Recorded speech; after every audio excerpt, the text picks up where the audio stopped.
I think the Chinese crowd is pretty cool. But hopefully I can get some of the Chinese fans to cheer for us.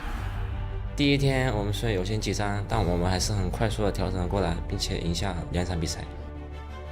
A Cloud9 no primeiro dia jogou muito bem. Eu acho que até agora ela está sendo uma das equipes mais fortes do play-in.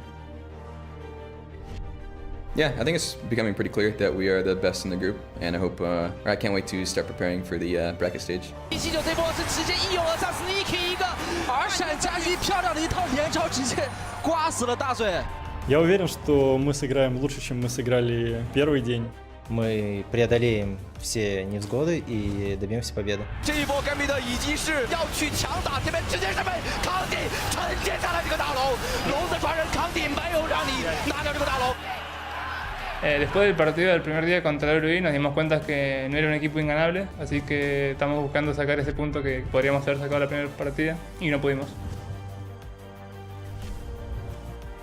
第一天的比赛，我们WE收获了非常多的掌声，也希望大家多给其他赛区的各个队伍多些鼓励跟掌声，让他们感受到来自东道主的热情。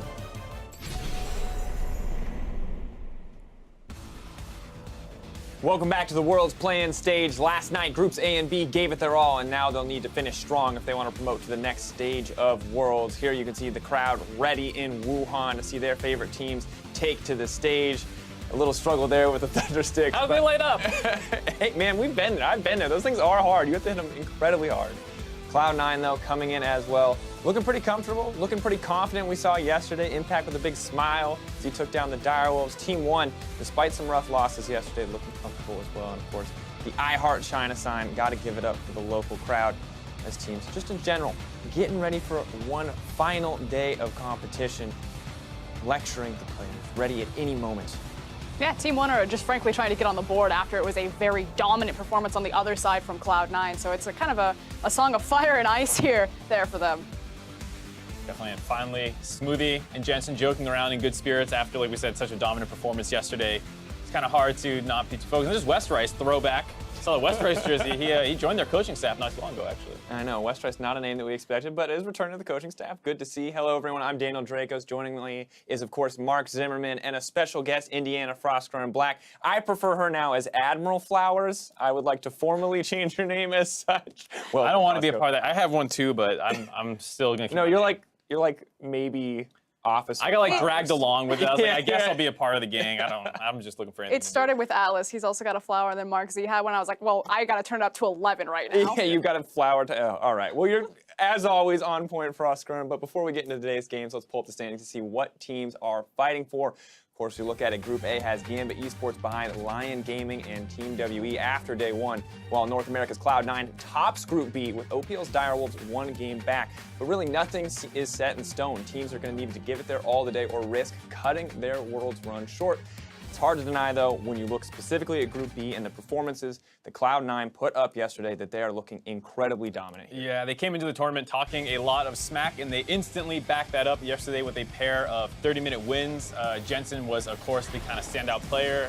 He took control of game 1 pretty heavily and then was able to show that Galio picking game 2. Yeah, and we expect great things of Jensen, but it's when the rest of Cloud9's members, specifically Contracts yesterday on his Nidalee performance, also step up, that Cloud9 fans get excited. You know, we know that they've got the caliber on that team, a world champion up into the top lane, consistent performer in Sneaky, you know, 5 world champions underneath, world's appearances underneath his belt, and now they're starting to get more of that showtime and get more of that power back in them. And I just want to continue to see them mix it up. You know, Jensen now on a tankier champion, sometimes more the assassin, but definitely getting support across the board. On the opposite side in Group A, Team WE still definitely looking like the favorites, did not show the same dominance, however, as their Group B counterparts. Yeah, and I think, you know, it was probably a harder group overall a little bit, just looking at the strength of teams in there. Everyone was saying, oh, Gambit's in here, it's going to be a little bit tougher, but they definitely did not wow quite the way that we were expecting. Yeah, no excuses. That was a false start for Team W against Lion. Lion out-team fought them, out-skirmished them, and put up a very good front, but ultimately it was Team WE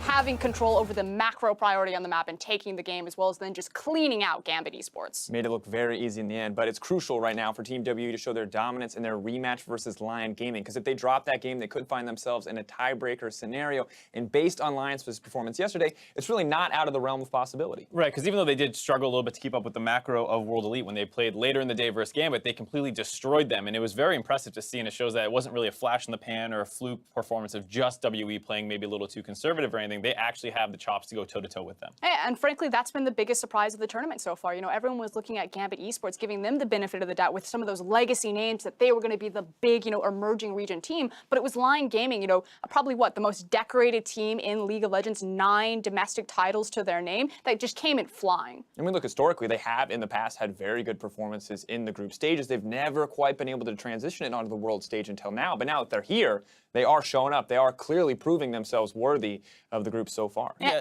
it always feels just like a little short of coming up big at these international tournaments. The wildcard play-ins previously, MSI, they had Gigabyte Marines in the group. It felt like something was just always barely roadblocking them from having that breakout performance. And the thing is they fall back a lot on their individual mechanical talent, specifically in their AD carry White Lotus. He put up huge numbers yesterday, and then their mid laner in Seiya, who just went Super Saiyan. That scatter of the week on Team WE still gives me nightmares. And really, when I looked at that team, I thought, hey, White Lotus is going to be good. The real one that surprised me, though, White Lotus, Seiya, these are guys you know to perform. Adi historically as well, but he had been struggling recently domestically, comes onto the world stage, Lee Sin immediately. Next game, all having impact in the early game as well. It does feel like Lion are showing us something more than they showed even in their regional league. Yeah, I think the Lee Sin game in particular was impressive just because it was a very difficult game to execute in the late game as the Lee Sin. A lot of defensive tools for WE, as well as the carries having He mobility. found Mystic every single time. Yeah, very impressive to see. Yeah, the Gragas and the Jaina, probably not where a Lee Sin expects to get in, but did make it work. However, we'll see what teams can earn themselves that spot in the play-in stage knockout groups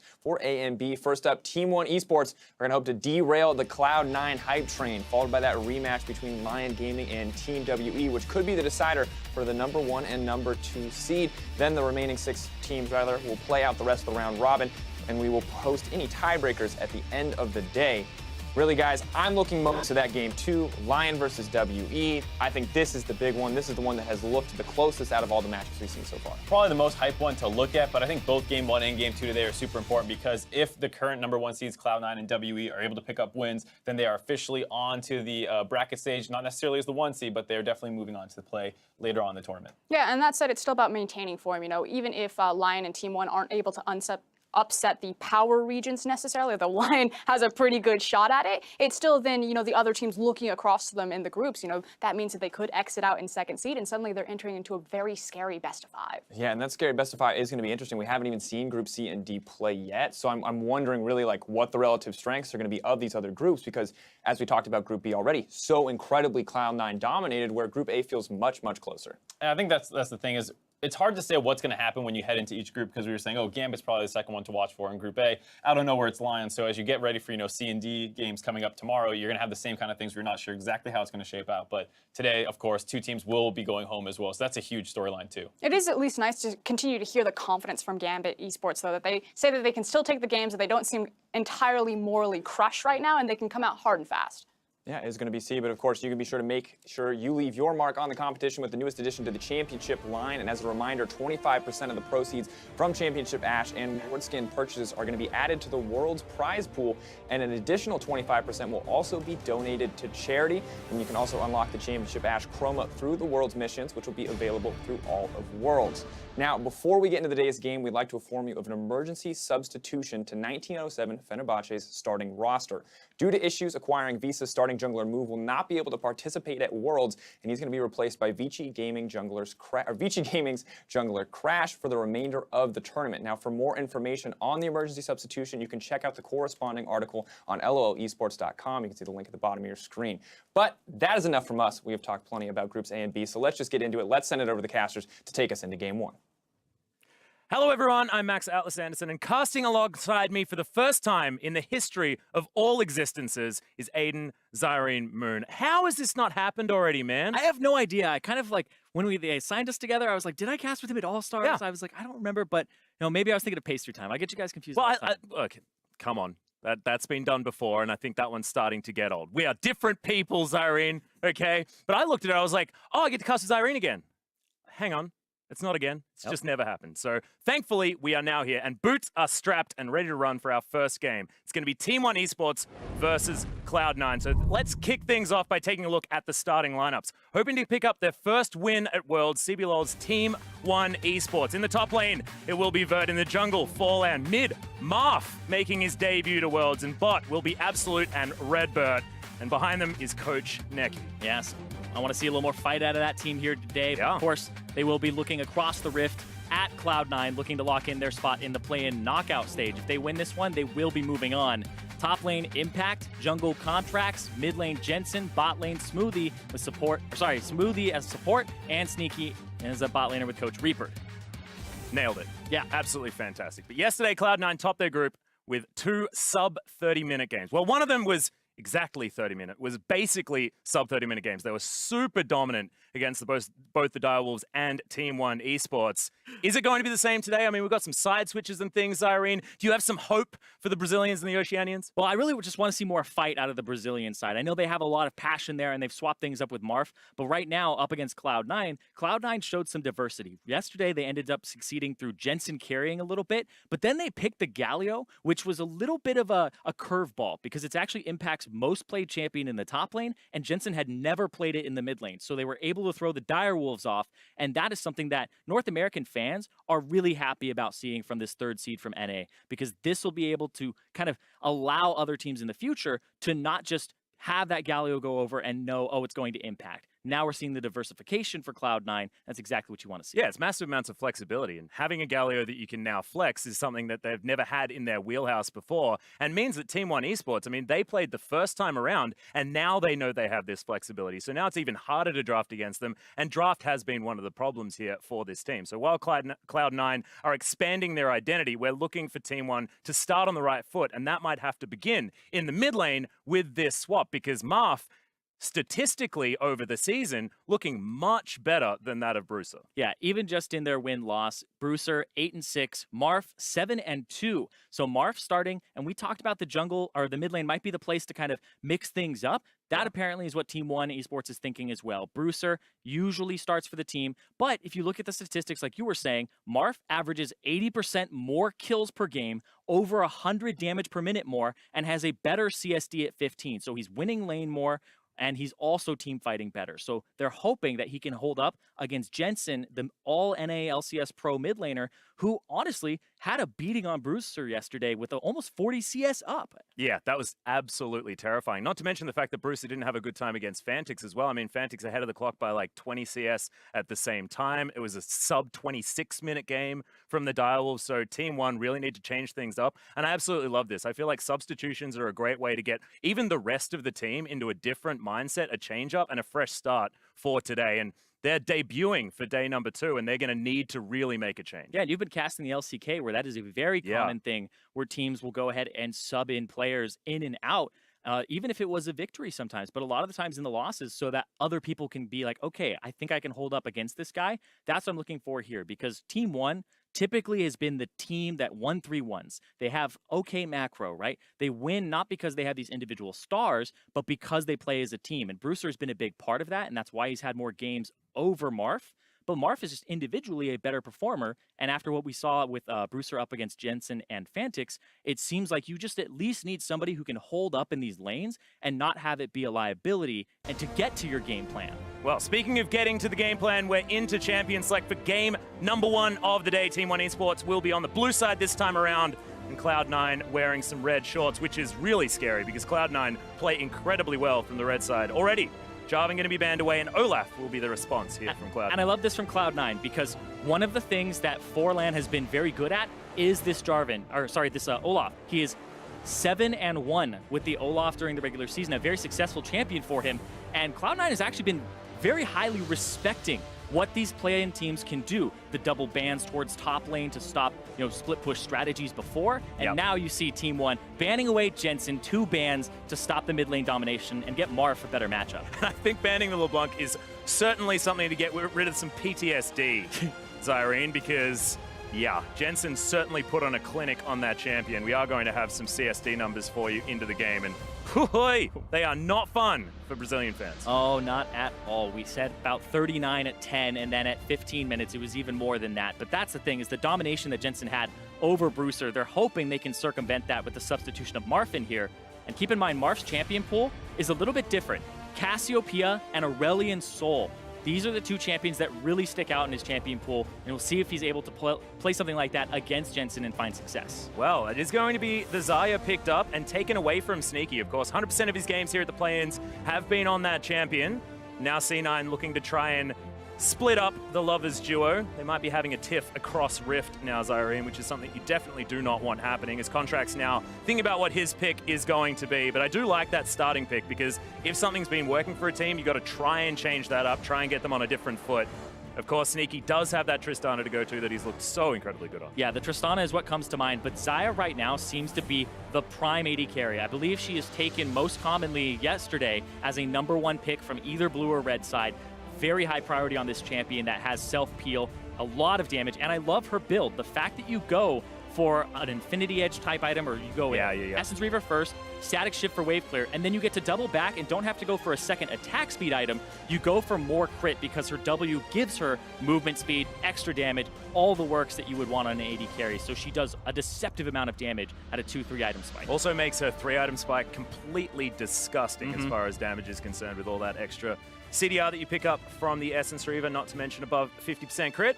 But the Alistar has finally made its way through. We've seen this on the ban list so many times. And that is going to be Xayah Alistar picked up. So the engage potential is massive, now augmented with the Elise for Forlan. And this is a massive change from what he's been doing. This is much more meta. It's been Nidalee and Jax for this guy the last 2 times. And I'm glad that we're seeing him go back to something that has been in the jungle throughout 2017. Didn't even mention the fact that Impact has picked up the Cho'Gath, unless Contracts wants to be playing that one in the jungle. Yeah, most likely for Impact in the top, and the Tristana feels like what they would pick here, yes. So we'll go back and talk about Team 1 Esports. The Alistar has been banned away quite a bit in the second round for a lot of teams, but hasn't made it through on a lot of people's priorities. It is a pretty good pick into Rakan. You have kind of a neutral laning phase, and later, because of some of the Rakan nerfs, the hitbox size, etc., you can actually get a headbutt onto his ultimate and not get charmed now yourself while you hit him away. Yeah. So there's some nice little interactions here that can happen to disrupt Smoothie.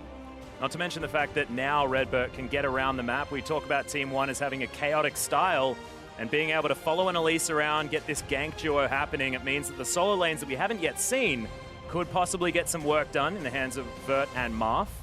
But the Lucian is going to be taken out of Marth's playbook. Of course, wasn't one of the champions that he played in the regular season. Yeah, Brewster was known as the Lucian player, so this substitution may have actually thrown Cloud9 off a little bit, but they do still throw the 2 bans they had previously with the Trundle and the Mundo, respecting Vert in the top lane so he doesn't get as easy of a 1-3-1. Gnar jumps to mind, though. Yeah, exactly. And Trundle, of course, giving away the fact that Impact will probably be playing that super tank towards the top side, not wanting to give that Subjugate some extra oomph. But that last ban has been a while to come through. Will, in the end, be the Corki to take away some lane pressure for Jensen, but he's got a heck of a lot more in his playbook. Something like the Orianna is sticking out like a sore thumb at this stage, but he could be the first one to play Cassiopeia here. Yeah, the Sejuani, though. Yeah, the Sejuani is something that I think is incredibly powerful. I actually think she's an S-tier jungler at the moment. Banned away has only been, I believe, picked in a single game so far by Schernfire, and it didn't have a good showing. But she is incredibly potent in teams that have more melees and also has something like a Cho'Gath here. So they're going to have a good front line for Cloud9, and this leaves them counter pick for mid, and they can potentially take a hyper carry. And as, you know, an Oceanian myself, looking at the top jungle combination that we got absolutely dumpstered on over the side of the Direwolves, Cloud9 going to lock it away and show us exactly how that one is supposed to work, as the Shen is actually going to be locked in here for Vert, so a lot of protection for Absolute if they are going to be putting that on the Xayah, and we'll see what Marth wants to add to the wheelhouse in order to augment this. And Talia could be another option, so a lot of mobility around the map here for Team 1. Yeah, the Shen is another champion that Vert is known for. It's mostly the Mundo, Trundle, and the Shen that are the 3 that he uses to split push. So now Team 1 are open to a 1-3-1 with Collapse. They have Talia Wall, they have Shen Ultimate, but they also have this Elise. I'm looking at the jungle in this matchup. because of the fact that this is an aggressive jungler for Forlan, which allows him to have that early pressure so you can dive things like maybe the Cho'Gath in the top, maybe get some advantages there. And I like this pick from Jensen. Rise has made a huge surge in solo queue. Not so much on the stage just yet, so the world's meta's a little bit still in development. Yeah, we have seen it once so far here in the play-ins, and we know sort of by whispers about scrims that Rise has been considered a counterpick to some of these matchups. Jensen thinking that Taliyah could be one of those options, and certainly the single target lockdown CC that they now have is despicable. You get that Rune Prison, follow it up with some Permafrost. C9's mid-jungle combo is going to be really, really frightening, and that's what happens every game, Zyrene. We always get contracts hanging out with Jensen. These guys are the Bash Brothers, and it's going to be hard for Marth to keep himself safe. However, you know, Taliyah has been safe. You know, you can just throw rocks in, try and clear out the minion waves, and then move the heck out of the way. Yeah, it's a little bit harder for her since the mana cost changes. Yes, that's very true. And in a lot of her matchups, I got to talk to Bjergsen about it a little bit, where now rushing Merc Treads isn't as easy because now you have to get like a mana item early on, like a Lost Chapter. So some of her matchups are a little bit harder than they were before, but we'll see what Marth is able to do up against Jensen here. Both of them actually taking the cleanse in the mid lane and respecting what the jungler on either side can do to affect it. Because remember Jensen yesterday in that post-game interview, it's not just about the mid lane, it's about the attention that the junglers give. And now it's super important as well because we've got this early game powerhouse jungler in the Elise. Not entirely sure what Forlan is going to be able to do with it, but we saw what Contracts did to the opponent Sejuani when they faced off against the Direwolves. Schönfire did not have a good time. Was in Italy, so a different story, but Forlan will probably want to go aggressive, try and get things started quickly here for Team 1. We are onto the Rift now for game number 1 of day 2. And C9 just wanting to get that third win. The dream is to get 3 on the board because you're feeling very, very comfortable. We are going to have a slight pause, though, to start things off. Wouldn't be the beginning of the day if there wasn't a little bit of a pause. And now, Zyrene, we get to have a bit more of a chat because we need as much camera time as possible because the two of us haven't been here like this so far for any event. Oh, so glad. I feel like we could just keep this for a while and just have a chat. Do I have to say anything? I mean, like, just let it sit? No. But I feel like for these two teams, let's talk about these teams really quickly because I feel like Team 1, I really just think that the Brazilian fans have kind of been against them because this is not the Pain Gaming, this is not the INTZ, right? And now they're coming out and they're 0-2 at the start. I want to see more punch from them. I want to see more fight. I want to see this aggressive play here. And they have some proactivity built into this composition. You have the Elise that can dive the turrets. You have the Shen that when you hit level 6, I don't want to see the reactive ultis. I want to see the proactive ultis. And then they have the Alistar. There is a lot here for Team 1 Esports to push Cloud9 in and provide pressure. And I think that proactivity is king in League of Legends. If you are the one making the moves, typically you will come out on top or have a higher percentage chance in that play to come out on top. And also, I mean, if you think about teams that haven't necessarily been as successful or had as much experience, things like that, having a team that can snowball early is much easier than having these slow grind out teams that need to get going, that need to not make mistakes as the game goes on. So having all of these options in the early game is fantastic. Plus, this composition looks legit. This looks like something that we've seen before. It's not like one of these double AD carry, double Ardent Sensor compositions. It's not like the Fiora Jax, things like that. Doesn't seem to be a gimmick involved with what Team 1 Esports have put together. It's just a lot of early game pressure, a lot of engage potential as well, and the roaming power that Redbird is going to have will be very, very important moving forward. So back into the game, we'll see whether they can actually make that happen, because we can say all these things, but it still needs to work. It comes down to execution, who's going where, what the junglers are doing. That's why I want to watch them closely, because when I look at this at face value, I feel like one has winning top lane, especially when the Shen is taking Fervor against the Cho'Gath. Then they have a winning bottom lane, and they have a winning jungle here. So C9 have to do things like this to track the jungle early, or else they're going to be off to a disadvantage right from the get-go. Okay.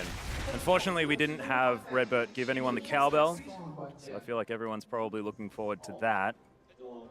C9 not going to be as intimidated now. He had the opportunity, decided not to do it. Contract's looking like he's going to start on his blue side. Red side starts. So same side of the jungle here. We could have our junglers meeting towards the top side potentially. See whether that's going to be enough. Of course, having this tank matchup top side does mean that Forlan will be in a little bit more of an optimal position if they want to get a kill up there. and see what his route ends up going with here. They have a good idea of where he is because they know he didn't do red, and they just saw with Jensen pushing up in lane to try and get priority that Marth was kind of hanging around the Raptors and then used a Q. So they have an idea that the Elise is there or it was a fake leash. And now they see exactly where he is. Redbert just putting his face in it for the moment. Explosive shot going to come down, but of course has suffered a little bit of a nerf here on this patch, so absolutely not going to be as worried. Despite that, still going down to about half health. Yeah, it's interesting as well because it's a coin for the Alistar. Typically, we'll see the combat stats, we'll see the relic shield. I like that bank account. Yeah. Well, he's just trying to get that money. Yeah, you got to, man. Wouldn't really be an Ardent Sensor rush either. I've seen some Alistars go relic shield and then go into the Talisman of Ascension later for the movement speed.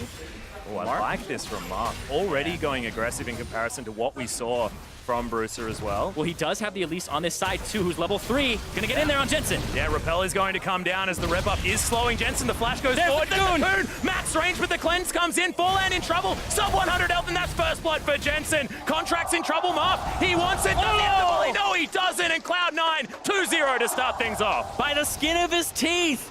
Contracts gets away. Jensen gets the kill with the accuracy there and the Rise combos. But that, for Team 1, was an ideal situation to pick up something, and they get outplayed. Yeah, you have to look at that play and think that Team 1 had so much of an opportunity. It can't be that they're feeding or anything like this. We do now have a red buff on Jensen, which is a disaster for Team 1, but that could have gone either way. There were pixels, there were minute timings that really played a part, so I am definitely impressed with how Team 1 played it. It's just unfortunate that it went C9's way. Yeah, Forlan runs up in spider form and has to then use combo and then turn over to his human form to get the cocoon. If you are opening with something like that instead and you're getting your EWQ combo in human and then swapping, it's more damage, and that's what matters in these little skirmishes, is how much you can milk out of these fights. Well, Smoothie taking a lot of damage here. The trample from Redbert really doing some work.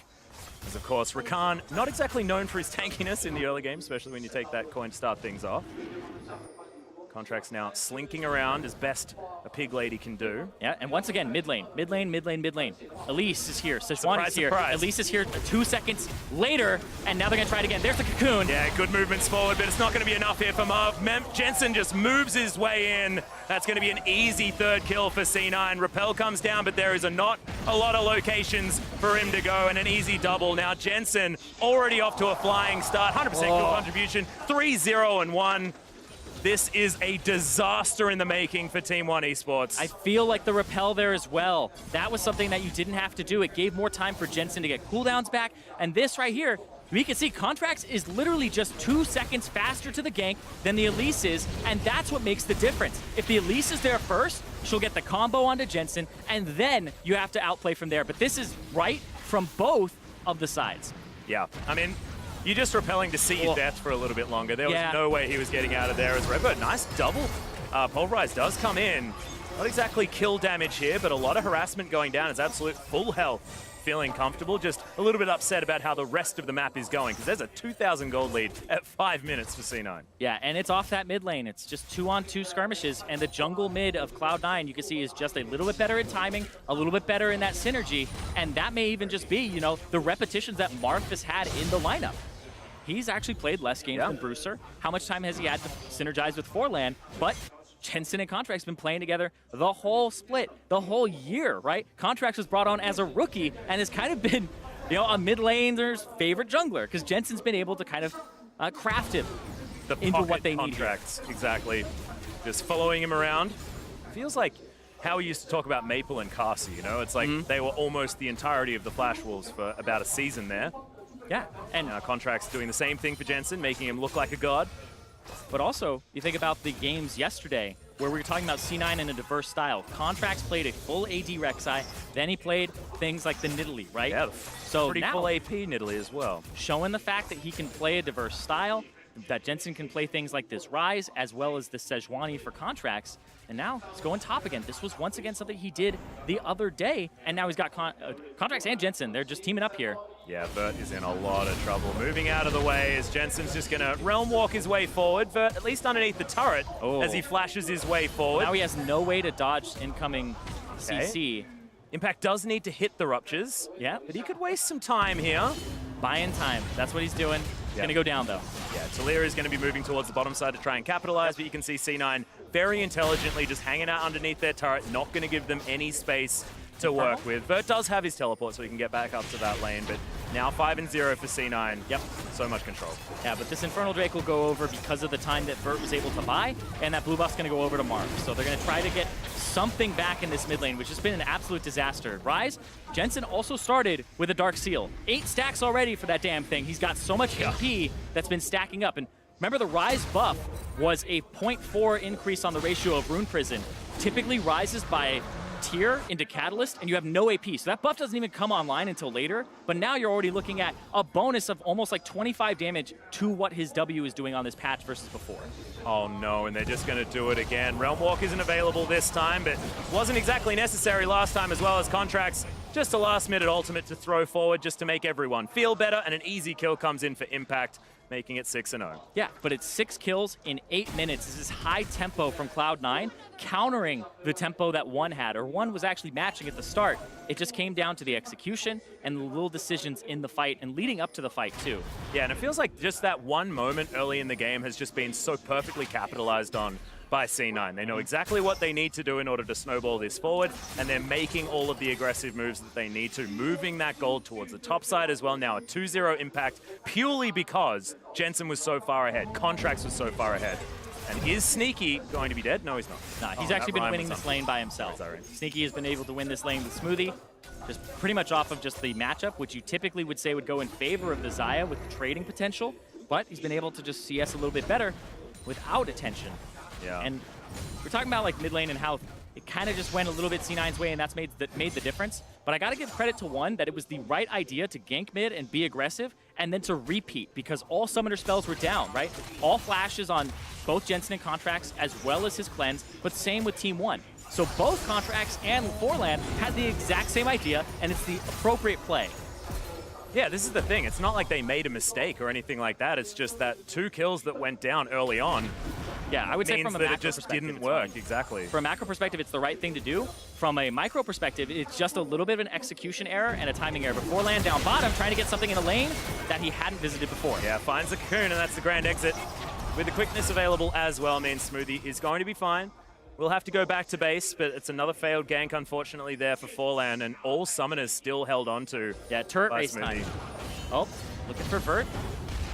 We do have a Glacial Prison available, but Contracts decides not to throw it forward. Marth now looking for more, but they will just grab this first turret gold over for Team oNe Esports. So that will get them back within touching distance as far as money is concerned, but C9 still just happily scaling up. Remember, this is a Rise. He's going for his Rod of Ages. He's going for his Seraphs. Like, oh man, this is frightening, Zyrene. Yeah, the big difference here is when you look at what's happened in terms of the split map, look at the top side for Cloud9. They've warded up everything, but hold on.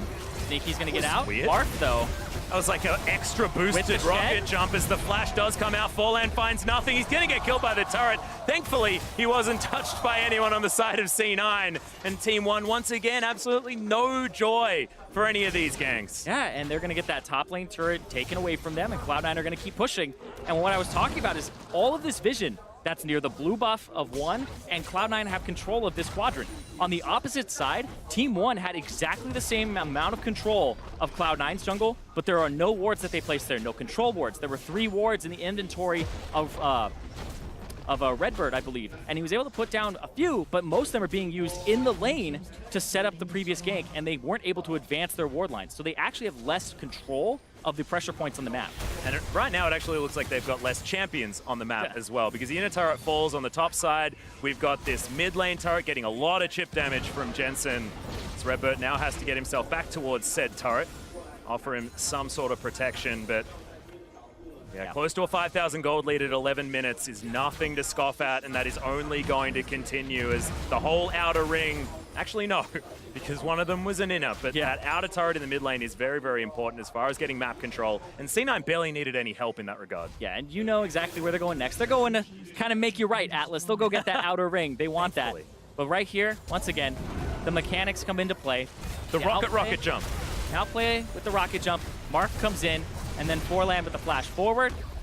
And then he just gets taken out there as they were trying to be proactive. I like the proactivity with the Shen ulti, just the execution is off once again. And this is a cascading effect of once you start dying and have an 0-2 Elise who doesn't have a whole lot of items, you're looking at lower and lower chances of making these plays work because you're going for these dives where you're putting your combat stats against theirs and they have a distinct advantage.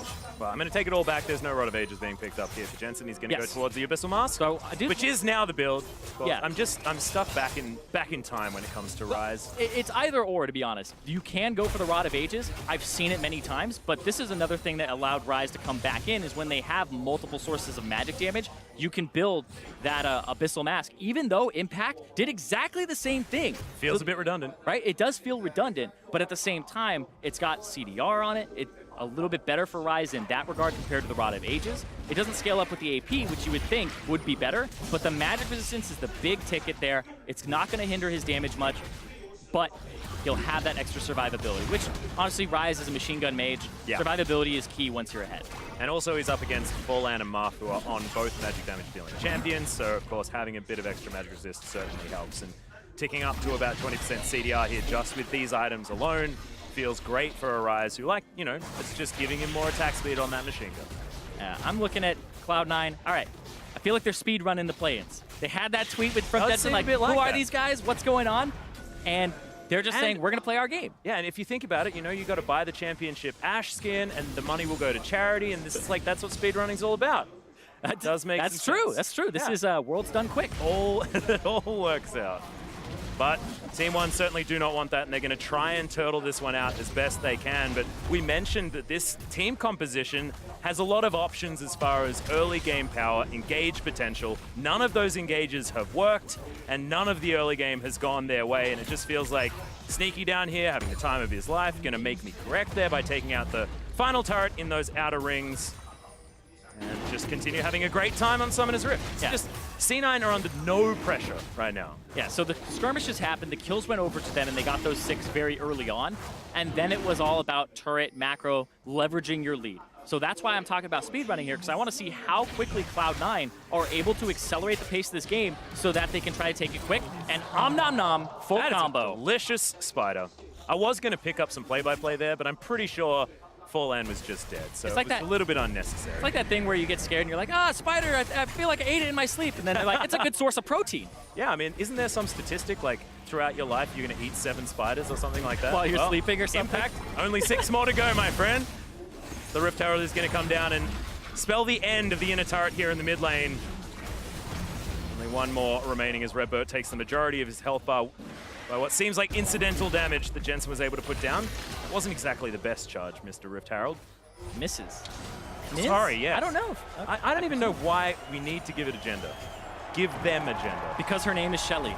100%. No, that's my thing. Shelly? Are you a Shelly? I'm a Harold. You're a Harold? But I'm okay with, like, can we change Haroldine? Like, that's okay too. Harald? Are you saying? I like Shelly, though, because Shelly's so great to yell when it's just charging into something. No, we just... Okay, let's talk about this instead, because talking about the gender of Rift Herald, I think, is a little bit unnecessary. Jensen, this guy looks pretty damn good. As far as 15 minutes goes, which is what we're ticking up to right now, he was up by 46 CS against Bruiser. So now Marth looking far better. That's about half as bad. Yeah, that's true. The CSD is looking a little bit better, but the gold advantage, it said he was up about 1,000 up against Bruiser. And he's up about 2,000 right now, and that's because of turrets, macro game, and the fact that there have been more kills in this early part. 3-0 So, too. sure, you didn't lose lane as much, but your jungler and your mid laner are getting blasted even harder by feel the like actual skirmishes. I really don't want to be looking at that the gold numbers there as well, because you saw Impact's lead against Vert on the top side. That was about to the tune of 3,000 gold, something like that. It's getting there. Yeah, that's about 33% more money he has been able to pick up. Yeah, it's a healthy 8,000 gold lead at 16 minutes. Just for Cloud9. But Vert now trying to hold on to this inner turret, the last one remaining. Impact is up towards the top side, but has his teleport available. They won't need it. That is going to be a fantastic engagement from Smoothie. Has the quickness, has the grand entrance, and they certainly have the damage. Yep, and now they'll be able to split the map too. You can see Impact on the top side able to push in. Cloud9 will continue to push this bottom side. They do have Contract's ulti for engage, even though they use Smoothies. And so, they have options here, as this will be a 3-on-4 for about a wave. yeah, they've got options aplenty. I feel like even if there were 5 members, it would be fine. As there's the beautiful combo out of Smoothie. Does come in, but thankfully the rappel's there to keep Fallan alive. He's going to go off into the sky as there's the flash out from Redbird. Does have the unbreakable will, so will survive.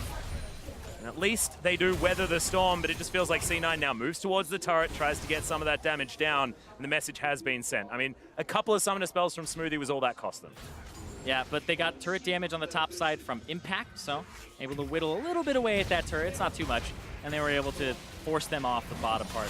I like this movement as well. I mean, getting themselves back to the mid lane, making sure that the pressure is absolutely everywhere. What C9 have been doing is been unrelenting. There are no options for Team ONE Esports to get back into this game, no matter which team they were. This is what I want to emphasize, is the fact that that play at about level 2 has pretty much decided this, because C9 have not left any room for Team ONE Esports to get back in. And that just shows immaculate League of Legends. And it wasn't necessarily what we were seeing out of C9 when they were playing against CLG, when they were playing against Dignitas. All of these months ago, there were mistakes made, there were mispositionings, and that flat out has not happened here in the play-ins. Yeah, they've been able to outplay, and it feels like they've been doing a lot of that boot camping. Like we saw Jensen end up playing a Galio that he had never played before in the NALCS ever. It was his first game, even though it was pretty good since Rift Rivals, and even before that. Talking like MSI coming off of that tournament, and Jensen playing the Rise here. And it's a bit of a different Rise paradigm. Ever since he got nerfed on things like the cooldown of the E and like the build up of the damage, etc., it was 3 points in Q, 5 points into E immediately after that. So it was a little bit different than just the machine gun using the E at the rank 1 the whole game. So just for people out there who want to pick up this Rise that now is building Abyssal Mask. Yeah, getting a little bit of that world's meta taste. And I'm totally okay with having 2 Abyssal Masks here now, because Impact and Jensen have not been near each other. They don't see each other, Yeah, so split pushing Cho'Gath means that there's none of that redundancy that we were talking about, and it feels a lot better. So those at home with the OCD wanting to make sure that you can maximize team fights, don't worry about that. Jensen and Impact will not be hanging out together. And I was about to say that Fallan's going to check this Baron, but he's not even here for another minute. Yeah, it's only 19 minutes into the game. This, feels like a faster game. Pretty sure this is probably one of the fastest games that we've had so far as getting to this kind of gold lead for Cloud9. Well, so far, we've seen a 27-minute game from Cloud9, a 30-minute game from Cloud9, and a 25-minute game from Direwolves against Team ONE Esports. So Team ONE has been the victim of a 25 and 27-minute loss. How fast is this one going to be? This is the question. I kind of want it to be 23 minutes just to make sure that we have some sort of sequencing going. Just keep going down. People are learning. Yep. And they're certainly setting themselves up for that, but probably waiting for some sort of Baron buff. Try and get those minions able to break open the base. Impact on the bottom side, getting things shoved forward. As the teleport is available, you can get 25. I feel like what Cloud9 will do is wait for the Baron, bait the Baron, turn instead of doing the Baron, because it's a higher variance play to do it, and this is exactly what they're doing here. We do have the Realm Walk to come in, but it is interrupted, so Jensen not going to have that opportunity. Nice double knock-up comes in, as Vert does have to get himself out of the way. Fallan survives for longer than he probably should have, but does eventually fall down, and Sneaky says no to Redbird. No more jungler available. C9, pretty textbook move towards the Baron. Yeah, when you're 10,000 gold up, you don't need to start the Baron. You deny vision of the area, wait for them to walk up, use your 10,000 gold advantage, kill them, then you go for the Baron. It's much easier to take lower variance play, and you're able to just pick that up. Is there really a bad decision to make when you're 10,000 gold ahead? 20 minutes into the game. From my solo queue, I will tell you there are a lot of decisions you can make in 10k up. Okay. That will lose you. We were talking about PTSD earlier. I do not want to trigger yours at all. Too late. Okay, well, C9 going to be pushing up some Baron-empowered minions. Jensen going to be doing the same thing, but in the mid lane. Just making sure we get these Abyssal Masks away from each other, and Sneaky turret pushing Queen herself, Tristana, will be helping him out, getting rid of this turret very, very quickly. Impact get to work on the inhibitor, but it looks like they don't even really care about that. They just want to open up this base as much as possible, give them some more room on the killing fields as they look to take down Team ONE. 21 minutes now into the game, as this could be the final team fight moving forward. Marth in trouble. He's taking so much damage. Was that Vorpal spikes that did that? I think Sneaky was auto-attacking. We're okay. Impact's not doing that ridiculous damage. So the first inhibitor is going to fall. Inevitably, the second one is going to follow. And this has been utter dominance. 15,000 gold the lead. The point-blank ultimate is going to land, and that is no more Talia. Forlan also going to fall down almost incidentally once more, and Bert, he's in trouble. That's 4 swift kills, absolute, no options whatsoever as Impact. He looks basically unkillable. He's at low health, but who even really cares? That still means he's got about 1,000. Nexus turrets now taking fire, and Absolute just has to look on as his base gets decimated. C9, you thought they looked good on day 1. They look damn good starting off day 2. Direwolves had some choice words after that game saying that they'll come back. Chippy's saying, don't worry, Impact, I'll come at you next time. But man, this is looking like a terrifying Cloud9 to go up against. Chippy's saying, you know, we're ready. Cloud9 saying, come at us. 22 minutes, 19 seconds, 14-0 in kills, absolutely obliterating Team 1. And Cloud9 will be able to move on to the play-in knockout stage after this win. Yeah, they will. That makes them 3-0. No one is going to be able to catch up to that scoreline, so they'll be waiting at the top seed for the second seed team from one of the other groups, of course, to come in. Direwolves can still catch them with a 2-0. Oh, that's true, that's true. But they have locked in either a first or second seed in the group, so Cloud9 are moving on. You don't know what position just yet, but still, they can kind of take solace in the fact that they will be playing a best of 5. They still have all of kind of the options in their hands. And man, 22 minutes, the fastest game so far of Worlds, is absolute spanking. And that was so close to the 23, so that we'd have 23, 25, You almost 27. got it. You almost got it. Very, very close. However, 22 minutes is a ridiculously fast game time. And what? They're going to beat Direwolves now in like sub 15 minutes? Like, what is going to happen? Is this like exponential, like winning speed?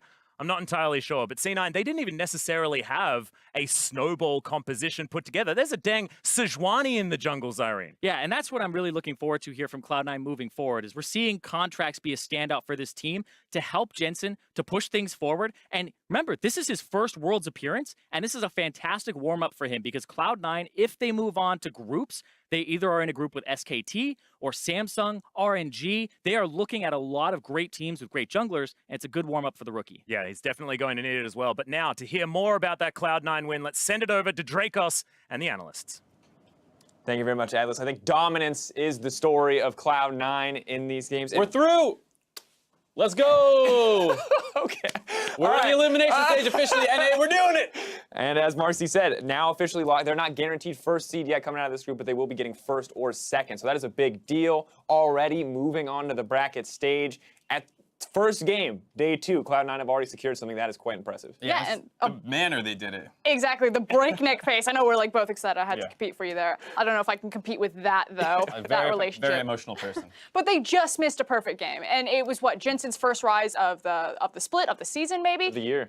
There you go. Of the year, comes out, just starts slamming kids on that one. 4-0 in the first 4 minutes of that game. Just ridiculous stats. Yeah, I think it was so funny too because it's exactly how the C9 games tend to go, is Contracts and Jensen pairing together, destroying that, and then spreading that around the map. They go top, they get more kills there. It was a great showing overall, and it's something that I think whoever has to draw them, even if they end up in the second seed somehow today, I don't think anyone is looking forward to playing Exactly C9. what I was going to say is that if you're a team in C or D and you haven't played yet, you're like, we really need first seed. I knew we needed first seed already, but now we really need that first seed. Yeah, I think that's just the big thing too, because it's such a mechanical dominance out of C9 where they just seem like on a different level in terms of just individual skill almost across the board. I mean, that bottom play by Sneaky, the fact that they threw Hate 4 to cut you ultimates. off, however, of course, a fantastic game, but we do have words from members of Cloud9 themselves, so we're going to send it over to Fish for an interview with Smoothie. Thanks, guys. I'm here with the support from Cloud9 Smoothie after a dominant victory over Team 1. That was the second game you played against them. It was relatively quiet in the bottom lane, but the top side of the map was action-packed. What was the game plan going into Game 2 against them? Well, we didn't really have a game plan. I think we just played with what leads we had. So Jensen and Contracts won an early 2v2, or several early 2v2s, and we got a huge lead off that. And it was really hard to play on bot side because they had Shen Talia, which has really high kill pressure in the bot lane. So we just played on a strong side, and it worked out for us. Definitely did work out for you guys. This is the fastest game we've seen from this group so far. The last match you played was up against the Direwolves, and that was a relatively quick victory as well. Tell me a little bit more about that match, because that's who you're going to be playing up next as well. Well, we obviously don't expect the games to be like easy by any means. We just take every game by game, and hopefully it goes like well like this. But I mean, I'm not expecting them to like fall over or anything. It'll still be a really hard game, and we'll try our best to make the games clean like this one. Which is great to hear, because if you win that next match against the Direwolves later on today, you're guaranteed first seed coming out of this group, and that's definitely something that you guys will be striving for. Are you very confident coming to this next match? Tell me a little bit more about it. Well, I wouldn't say I'm confident. I mean, sure, we won a lot of games, but I've gotten like punished in the past for being too confident, and I never want that to happen again. So hopefully we take every game. Again, I said like every game by game, and hopefully we just win all. Well, that's great to hear. Congratulations on your victory, Jason. Best of luck against the Direwolves later on. We're going to send it back to you guys. Okay, turns out there is a humble member of Cloud9. I wasn't sure if everyone was going to come in swinging like, yeah, this is free, this is easy, why are we here? But Smoothie, definitely more reserved, definitely more relaxed. Yeah, you heard him say, though, he's had those moments. He personally guaranteed that C9 was going to get through the gauntlet in North America. So he's not completely foreign to the idea of stunting a little bit. Well, of course, we talked a lot about Cloud9's success, but I want to look a little bit about how they actually executed and what exactly they brought to the table, because you heard Smoothie talking a little bit about the compositions and what they were playing up against when Team 1 started to draft things like the Shen and the Taliyah. Yeah, it's looking at the win conditions of both these compositions, and Smoothie said it himself in the interview. He talked about, it's going to be very difficult to play around the bot lane because you are competing across from an Alistar, Elise, and Shen. That has dive written all over it post level 6. But before then, Cho'Gath notoriously starts a little bit slow in the lane phase, so Shen and Elise would have good kill pressure there. So you look at Team 1, you're like, wow, so many different options about how they want to attack this early game. Maybe they camp the top lane, maybe they hard farm jungle and then just go bottom once they have all of those ultimates geared up. Whereas on the other side, it's really just about the Rise. That was the one lane that they had to have that, initial CC lockdown, but you're still waiting for a couple of levels on the Sejuani before that takes off. Yeah, I'm curious, is that the best way to attack this Team 1 composition, is just to play through Jensen? Is kind of the Cloud9 classic. Yeah, it's very fortunate that the way they want to attack the comp is also how C9 just generally likes to play. If you're able to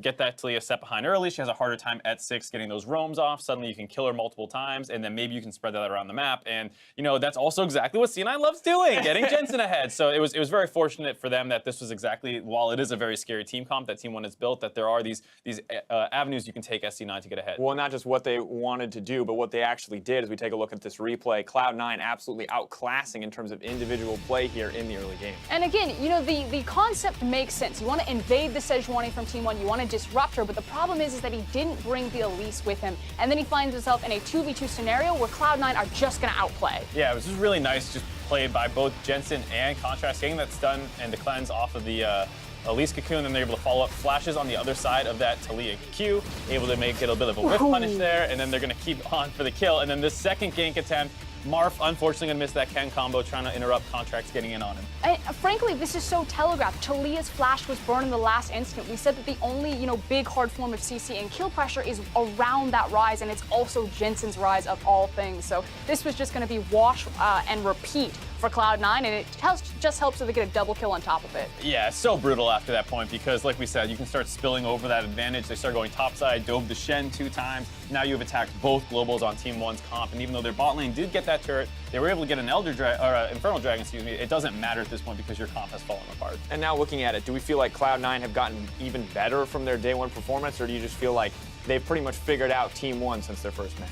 It's hard to say because they looked really good in all their games. I think this might have been stompier because it felt like Team 1 was playing a little bit more aggressive, and when you are trying to take the fight to somebody and it goes bad, it does snowball a little faster. I mean, I think the one thing that you can really take away, because it's so hard when a team just gets, just fried like that, just absolutely blasted, is the confidence of Cloud9 and the different type of performance that they're showing. This is a good warm-up game. This is Contract's, his first time on the world stage, and the fact that he gets to go in through play-ons and really get prepped and warmed up for not only the elimination best of 5, but then hopefully the group stage afterwards. And do we feel like this is something that Cloud9 can now transition over to that best of 5 stage? Do you feel like the variance they've shown us is a good indicator from what we can expect from them? I think the thing I like most is just how they're treating their opponents in the pick ban phase, where they're banning out what their the other team's bread and butter Mundo, is. the Trundle. Yep, get rid of the scariest things, the person that they're going to play in the elimination match, they're going to have some data on, and so I just like the idea of limit what you've seen them do, play your stuff, and then adapt from there. Well, with Cloud9, they've secured themselves a spot in the top 2, so a good start for them indeed on the day. Up next, we've got a rematch between our top teams in Group A, Lion Gaming versus Team WE. But as we go to break, we're offering you a sneak peek of the latest champion update coming to a Rift near you.